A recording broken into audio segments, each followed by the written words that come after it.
put in my first PhD in 1980, and I had three of the most prominent education researchers in the country examining me. And they didn't even think that it was worthwhile that I resubmit my doctorate.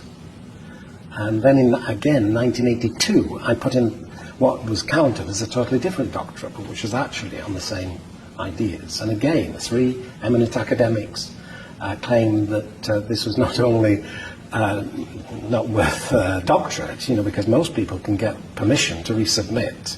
I was not to be permitted to resubmit. And the university wrote to me to say that under no circumstances could I question the competence of my examiners once they'd been appointed. Now, that actually offended me more than the judgment that I wasn't to be awarded the doctorate. It was the feeling that I was not being permitted to question the judgments.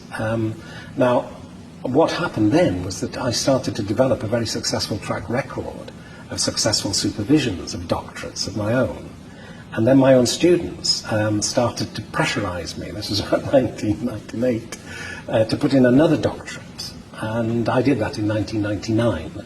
And the three examiners just started the viva by saying, look, Jack, this is a creative piece of work, there's no question you've got your doctorate.